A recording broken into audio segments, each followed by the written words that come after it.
The vaccine is coming out soon. I won't be talking about it, but I will tell you about the company behind it. The UK government has purchased 30 million doses of COVID mRNA vaccine from a company called Pfizer. The vaccine is due to be delivered in November, with the potential of 100 million doses by the end of the year and 1.3 billion doses next year. News just out. Pfizer says it could be ready to apply for emergency use authorization for its COVID-19 vaccine candidate by late November. It won't be mandatory at the beginning, but judging from the large orders, a gradual plan will be implemented to persuade and incentivize people to take the vaccine and put restrictions on people that don't, along with shaming campaigns. I want to tell them that their decision, they need to understand, will not affect only their lives, which at the end of the day, it is their judgment, but will affect the lives of others. Because if they don't vaccinate, they will become the weak link that will allow this virus to replicate. Some will say that this is conspiracy theory, so let's just stick to the facts. The government trusted Pfizer to vaccinate the British people, so it's logical to want to inquire into the company's track record in safety and ethics. After all, they must be trustworthy in fighting for humanity, right?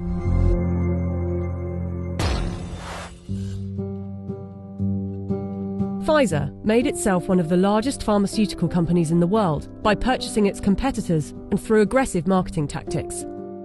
What I'm about to tell you is only 20% of their rap sheet. Otherwise this video would be hours long, but you can go to our website where you can see the full list. Pfizer received the biggest criminal fine in US history as part of a $2.3 billion settlement with federal prosecutors for mispromoting medicines and for paying kickbacks to compliant doctors. Pfizer pleaded guilty to misbranding the painkiller Bextra by promoting the drug for uses that were not approved by medical regulators.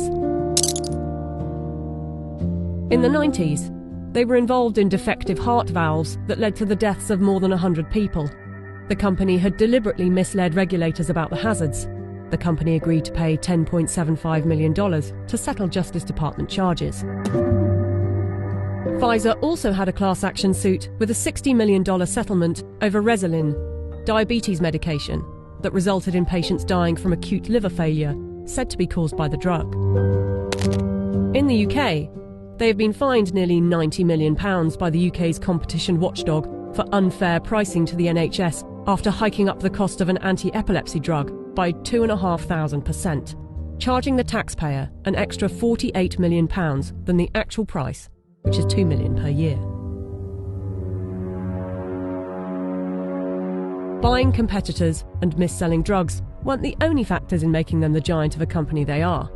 Their special relations with doctors and medical professionals has also helped. In 2004, Pfizer's subsidiary agreed to pay $430 million to resolve criminal charges that it paid physicians to prescribe its epilepsy drug, Neurontin, to patients with ailments for which the medication was not approved. In 2010, a federal jury found that Pfizer committed racketeering fraud in its marketing of the drug. Pfizer disclosed that during a 6-month period the previous year, it had paid $20 million to some 4,500 doctors and other medical professionals for speaking on the company's behalf. In 2012, the US Securities and Exchange Commission announced that it had reached a $45 million settlement with Pfizer to resolve charges that its subsidiaries had bribed overseas doctors and other healthcare professionals to increase foreign sales. But some of you might say they are a business and they don't get to make billions a year by not being competitive. They're still trying to help humanity.